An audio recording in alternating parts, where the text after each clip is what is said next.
You never know what will surprise you when you receive an email. Let me tell you, 2 days ago, I just want to give all thanks and praise to Tolger.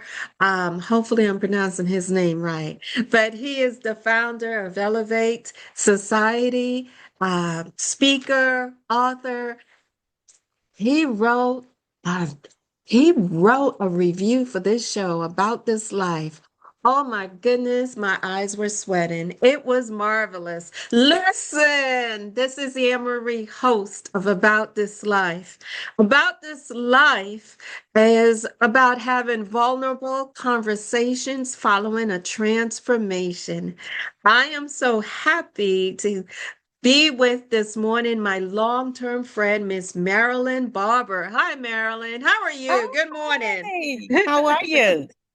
I am doing well. Marilyn, we're both retired. We have I'm light telling shining you. in our eyes and these eyeglasses. And I'm just like, we living the good life. Yes, A new our chapter, own if you schedule. would. Yes, on our own schedule. We earned it. We deserve it. Oh, we have stories to tell. Absolutely. Marilyn, yes, you and I go back several years. And we go Yeah. back several years because both of us are educators. We've been educators for something years. But we Plus, met at the University of Maryland Writing Project. yes.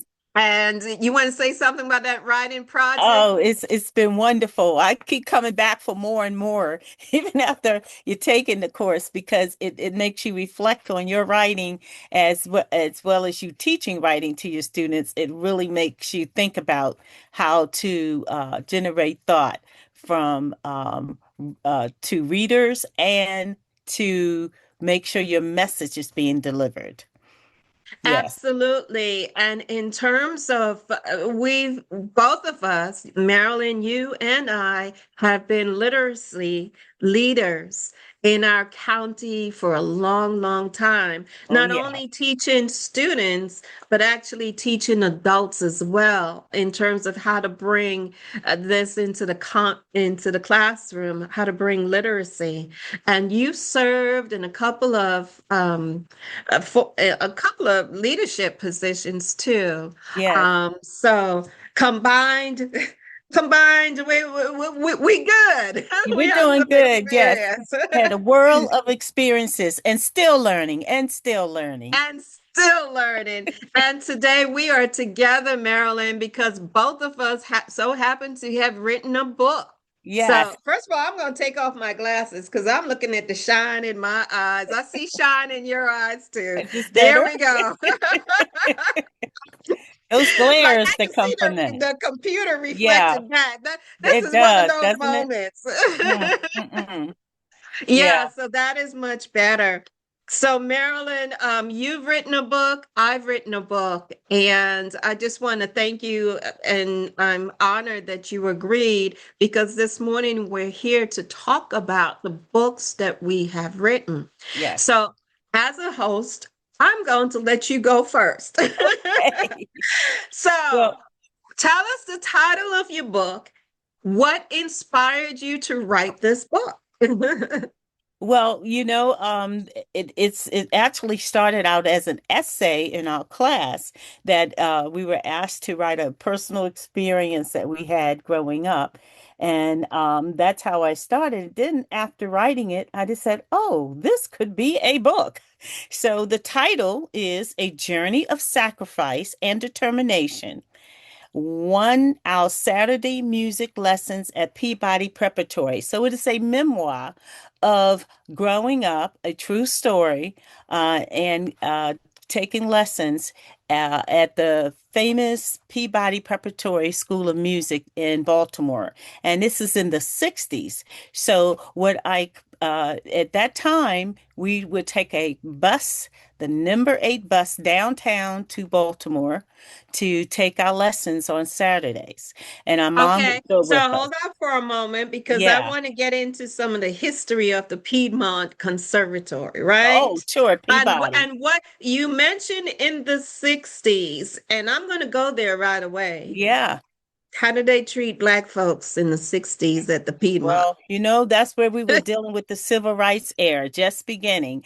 And the only that kept us leveled in this whole process, our dad would tell us about the marches that we saw on the black and white television and talk to us about this Martin Luther King speech in 1963. All of those things, we had that backdrop. So a lot of access for African Americans were beginning to come to fruition, but not necessarily very quickly. It said with deliberate speed, the Brown versus the Board of Education on access, but it didn't happen It wasn't deliberately. speed. It It wasn't wasn't. speed and it wasn't deliberate. So what was your experience like being at the Piedmont? Like it's a conservatory for music. Yes. So what was your music platform? Well, it was And class. It was classical music, and yes. the challenge was that our music teacher has suggested our parents give us the opportunity to go here, and at that time, you could really 5% of African Americans were there taking classes, so it was Mm-hmm. a very limited amount, and so and most of us, if we started music, was music that you got through church or if you had a private music teacher. And Yes. therefore, your concept of going into music in a classical music setting where it was basically Mm-hmm. learning classical music, you had, they were trying to really train you in the in that particular world.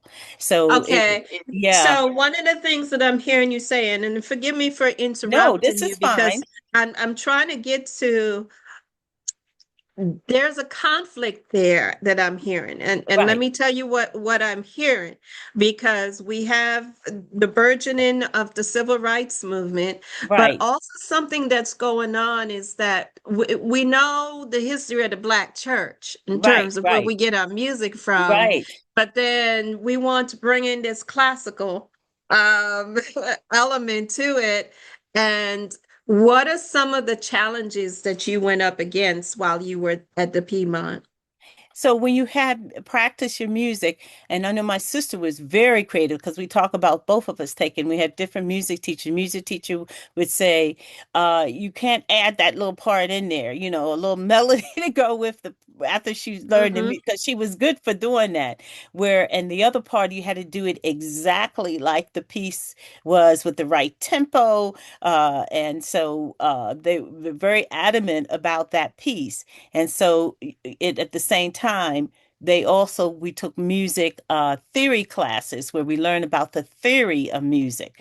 So that was another component to kind of start building us in the whole world of classical music. And how did I that make you feel that they said that, okay, you can't do this. You have to do it strictly the way that we have designed it to be. it was frustrating at times, but then at the same time, I learned about ways to bring different melodies and sounds together and note beats because of the theory classes. That was a great component besides just taking the music lesson and sing and going over the notes. I saw the combination of learning that music and then applying it to when you do your own creativity of creating music or making up your own tone or style.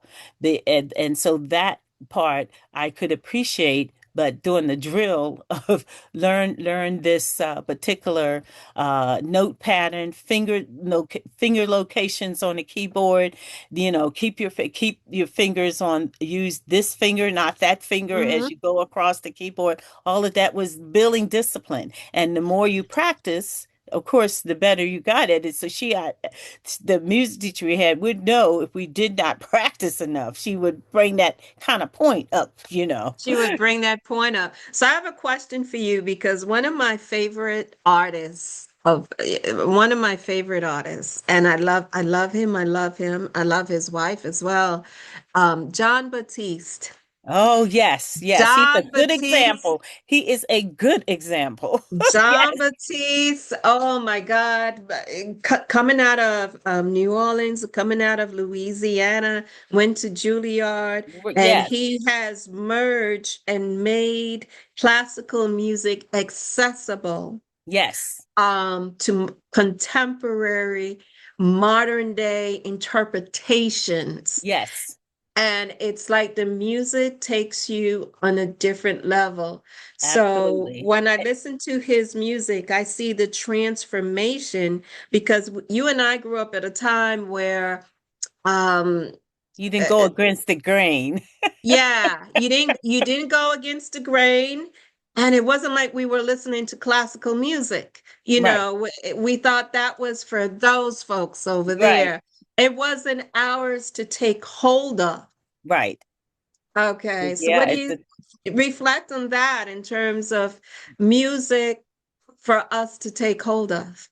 well, it's appreciation of all genres is important because then you can, if you study the history, and one of the things I talk about in the book is the history, going back to the history of African Americans as classical musicians, how when they became and they study classical music, they had to literally go overseas to Europe and Paris and other places to be even recognized as musicians. And once they had built up that recognition and being just outstanding composers, they came back to America and everybody wanted to hear them, and wanted to give them, but they had to build their recognition and their repertoire. And even in that process, they did not get recognized for all the pieces they created because it was kind of taken by others and they didn't give them that due that they should have.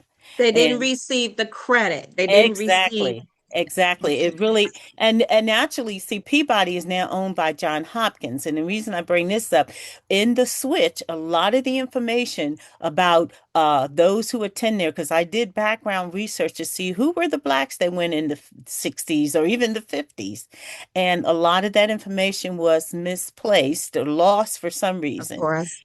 And there was only one research paper, and I have links in the book of how to learn more about African American classical musicians. And there is only there's two articles that were one in that were Hmm. placed, and then like I said, the one research paper that was done that, and I worked alongside with the librarians of the Peabody Library and Enoch Pratt Library in Baltimore to gather as whatever. And they said, unfortunately, Miss Barber, we don't have very much here. And a lot of So it was lost.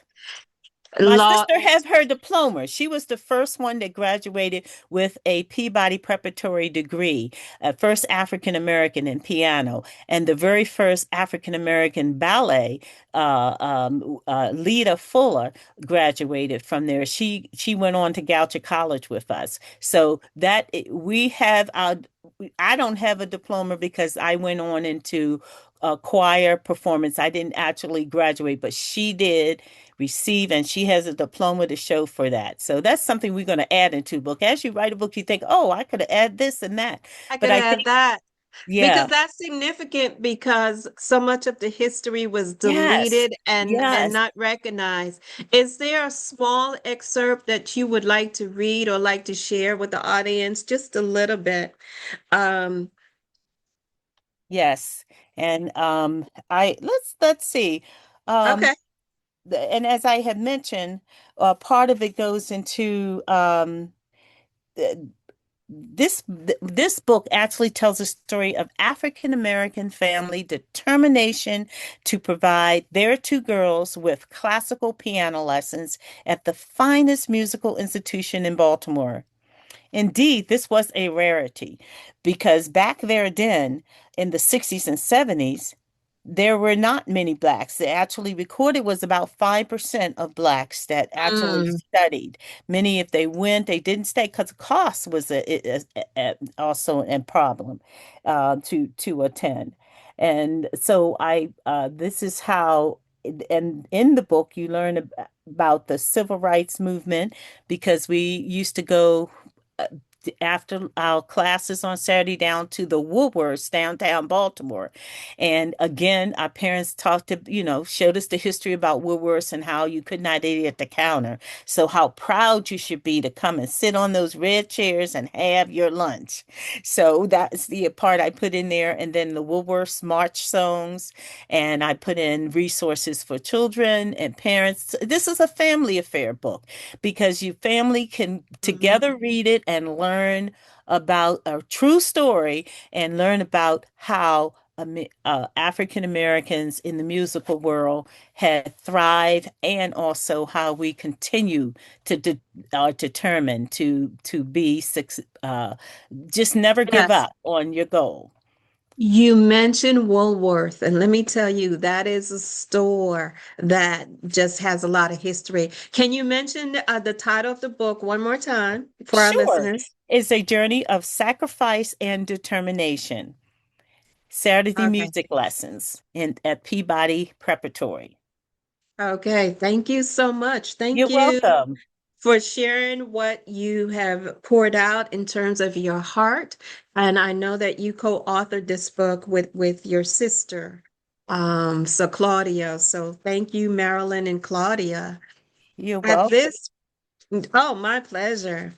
At this time, I want to shift gears a little bit. It's Mhm. something I haven't done before in terms of the podcast. And I haven't done it before because, you know, I have a brand new book. Yay! It's a great So, feeling, isn't it, to oh have the my book in your gosh. hand? It is a great feeling, Marilyn. As we said at the top of the show, we're literacy leaders. And we have spent so much time investing in others, as we should, as was our charge. And now it's like our time. Right. It's our time to say, here. He- Here's what we did. Here's what we have to share. So fire away with any questions. I'm going to ask you to take off your glasses just Oh, another one sure. more Oh, time because absolutely. of that glare. Absolutely. But what questions might you have for a fellow author? Well, what was your passion to write about your book? What stands out as why you took the journey down to write it in print? Okay, I'm going to put it at the feet of our forever First Lady Michelle Obama Yes. because that word becoming has stuck with me forever. And it is part of the title of my book. It is part of the mission of this podcast. The title of my book being It's Soon Come, Poems on Letters on Becoming Enough. I want to say that I went through a lot of painful periods in my life. Who hasn't, right? We, Yes. we, we all been Yes. there, done that, got the t-shirt. Absolutely. And as I'm going through these painful periods and it's living with me, on and off with counseling, on and off with talk therapy, that wasn't doing it. I actually started writing. I started journaling. And then, Marilyn, something special happened. I found a different group of people who came alongside me on the journey, and they are healers. And one of the things that they helped me to find was to dig into my inner child. That was mind blowing. And that's powerful. That is powerful because sometimes we are not looking at we need someone else to look through the lens that we are not paying attention to because it's too painful to pay attention to it. So It is it is too painful. And what's interesting about what you just said is a lot of people already journal, right. right? We answer prompts all the time. And by the way, there's some prompts in the book as well. Wonderful. for readers who are interested in that sort of thing. But it's the type of questions that are being asked. Every question isn't the same weight. Right. And then there's something that happens when you start to write and you're not hiding, because when I started to write this, I didn't think it would see the light of day. I didn't I always wanted to write a book, but I didn't think these are my personal vulnerable feelings. I don't how much I want the world to know about me. But you had a message. You had a message to share, and I like the way you did it. Letters, letter writing, and then poetry format. I like the way you went back and forth in different format. And the emphasis, yes, of the writing, the journal helps to Mhm. really put it into play a location. So then you can pull from that journal and what you need, and it's still there versus if you just have it in on pieces of paper, is putting it in a journal that you can go back to. And even Oprah wrote, keeps journals, and that is it's how she grow her own herself as a professional and as a talk show host. She kept journals, and even today, all the shows that she has Mhm. been inspired to do, even after she retired, is still focusing on and having guests talk about life journeys and the journal writing. And she's still Right. journaling and she reads. It's a twofold: reading, journal, read. She does. You read, you write, you read and write, and it is all part of this journey called becoming. The letters focus on the way that I reconnected to myself, Right. the way that I remembered who I am, below all the masks, below all the roles and all the different things we do, is I started a conversation with my younger self, my inner child. And in starting that conversation, I would write to her and she would write me back. And I'm like, am I losing my mind? Because I'm just like, and the answer is no, I'm not losing my mind. The answer is there are some things that your inner child experienced, Amen. and because you were a child at the time, you didn't know how to process it. But as an adult, You look back and you say the aha moment. And I talk about that in my book. That's so funny that I forgot that point. When we went to Woolworths, I noticed the minute we walked in the door and the waitress took the white person before us. Now we were like 7. My sister was 5 and I was 7 when we started music. But we used to go there one Saturday a month. But I distinctively remember that mhm, episode where we were standing there waiting to take a seat or get waited on, and she like ignored like we didn't exist.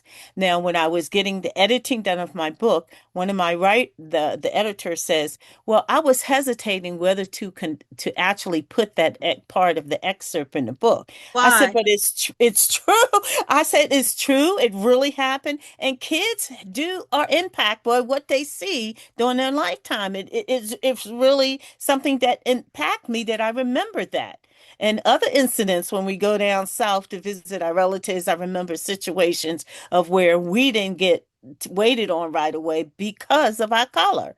So I said, this What, is real. Then she said, but then I hesitated, but then I said, when your mom still left her a tip, because I wrote that in there too, because I noticed that she said then it was okay to put it in there. I said, oh, okay.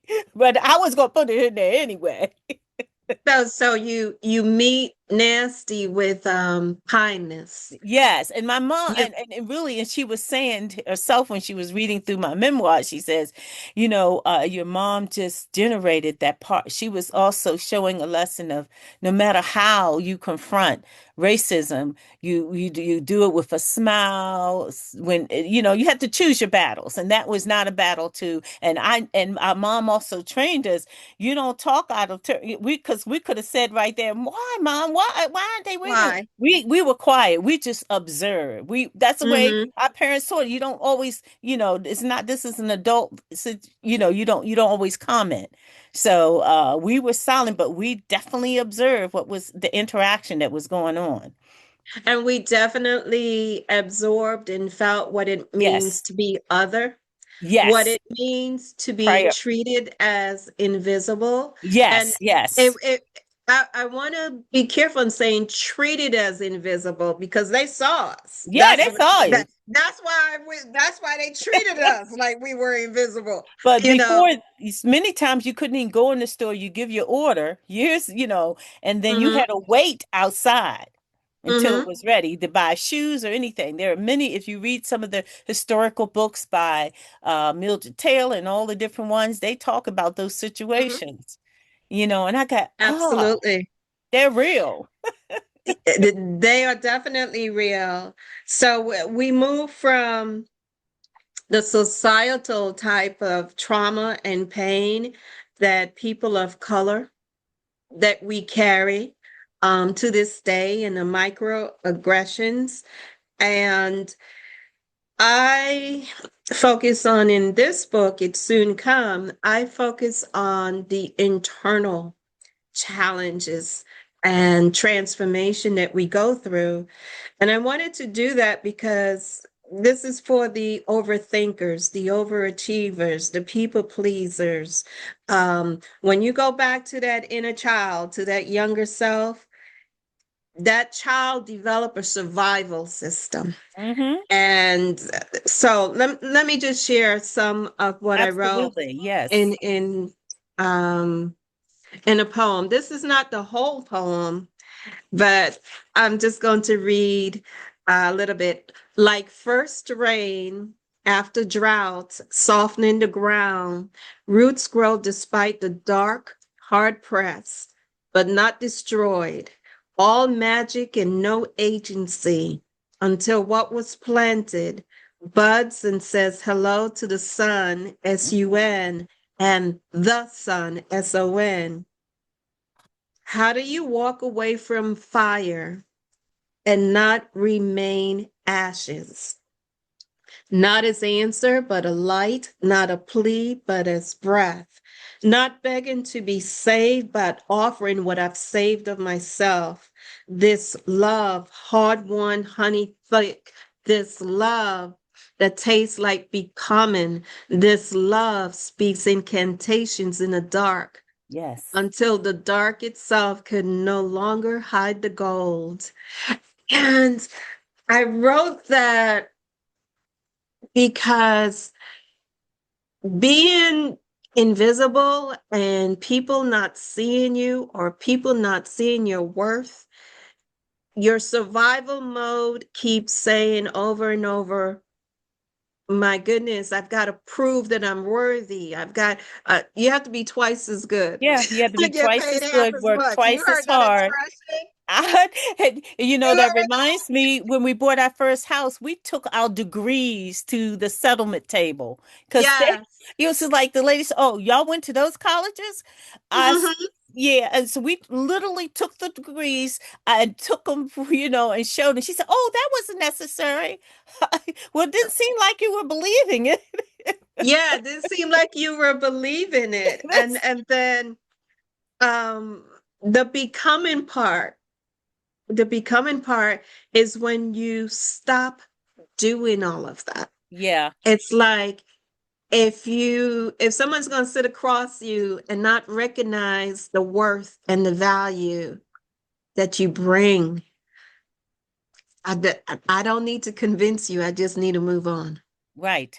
That's becoming, baby. That's becoming, because you've already arrived, and they're still in that, and it really is, often is jealousy or envy of, they see that you have that confidence in your appearance, in your manner, Hmm. and so they feel threatened by that, so they have to say something, like, Yeah, uh, but or they won't say anything, like they ignored, like you said. But yeah, I've learned how you just, okay, I'm gonna go beyond that. I already know who I am. Yeah. I already know who I am. And so this book is about moving from that place of I constantly striving to be recognized in the room Mm-hmm. Mm-hmm. and moving to a place where I'm just going to enter the room and hold this space and Right. take this space. Yes. And that was a huge step, Oh, and maybe yes. a huge step for a lot of people. For those Yeah. of you who are listening, um, because being invisible at work, or being invisible in your marriage, or being invisible because you have so many roles that you're juggling, Right. caregiver, mom, teacher, you're doing so much. And it's just assumed or taken for granted often. Mm-hmm. You're taken for granted. And that often is what I mean by sometimes I would say that nobody sees me, you know? Um, and it comes a point where you see yourself not for the degrees on your wall, not for the certificates, but when you see yourself as a human being and you see That's value. And Yeah. you have generate that even with your students. I know projects that you have done with your students in which you empower them to see themselves and create. Like I believe it was like when you had a project to do, the topic, you would cover that part of the curriculum, but you just made it even more interactive with the students and had them be empowered to do that activity without, falling A, B, C, D, E. You still got to the end and accomplished what needed to be accomplished, but you did it with a lot of creativity and the point of the students identifying who they are to build their writing and to build their style of the projects that you have done with your students. Just been phenomenal. And that comes through. Definitely. Definitely. Yes, and I thank you for that compliment. And both of us are just so happy we can say that our work is at the Reginald F. Lewis Museum, part Yes. of their Yes. educational resources. So we are both accomplished leaders in our own Yeah. right. And in this stage of our career, we just want to open up and share our world with the rest of the world. Right, right. And Reginald Lewis also is going to be sharing our book there in their bookstore. Yes, because it talks about, being in Baltimore. So they are also going to feature our book. So we're excited about that. Uh and if you have not been to the Reginald Lewis Museum, you need to Mhm. have a journey there. Anyone, spend the day, get crab cakes downtown Baltimore, right at the Inner Harbor. It's a worthwhile trip. And a lot, Absolutely. yeah, it's worthwhile to explore it. And you won't do it one day. You got to go back.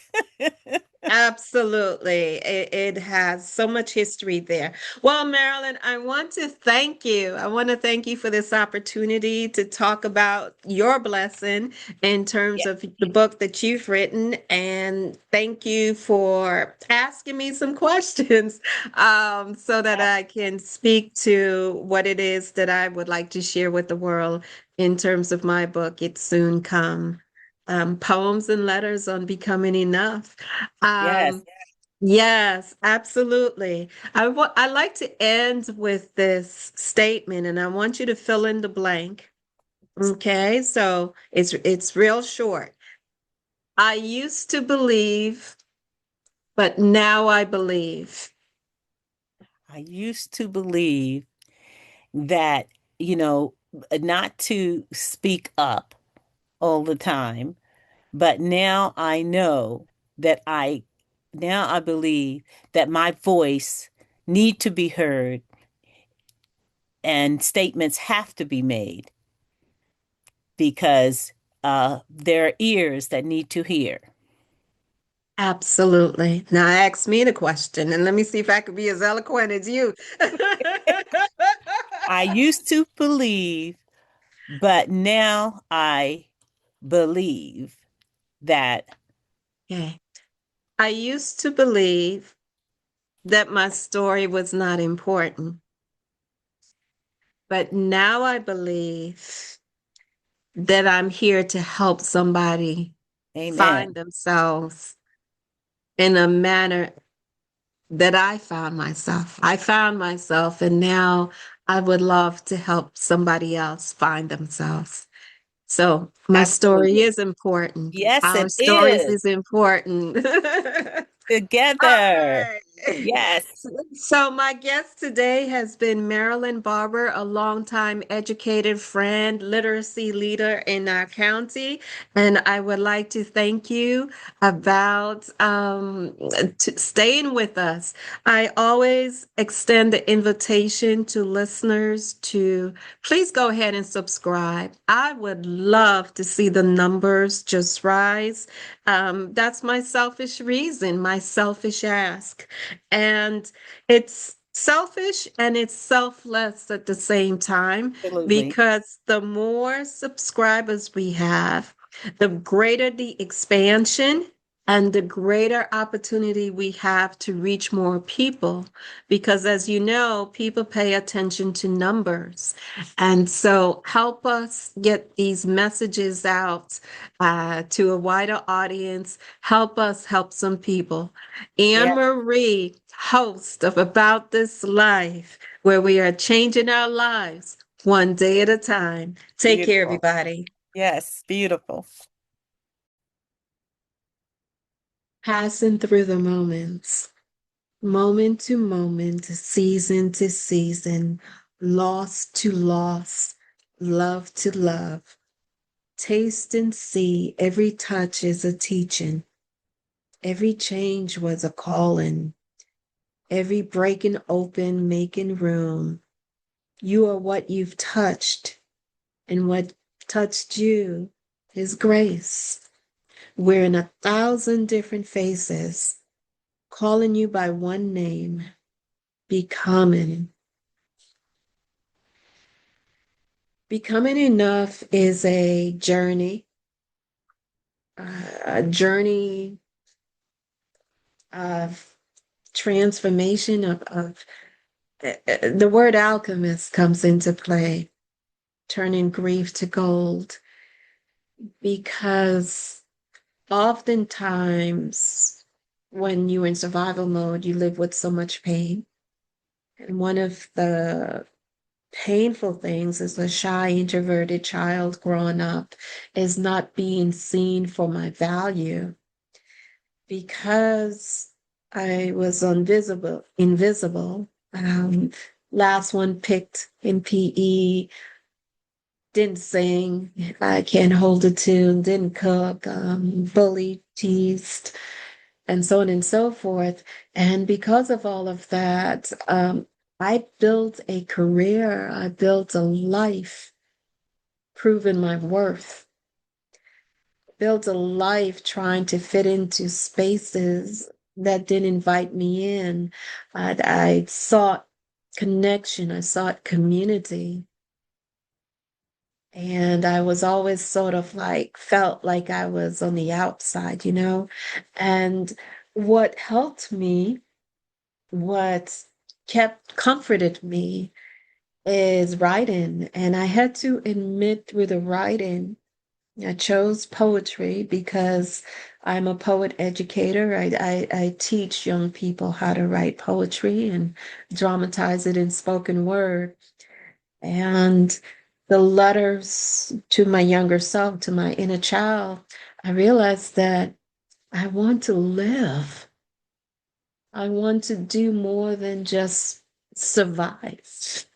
I want to be more than just the role that I play in my vocation. So, it took me a minute, but I stopped holding people responsible for seeing me.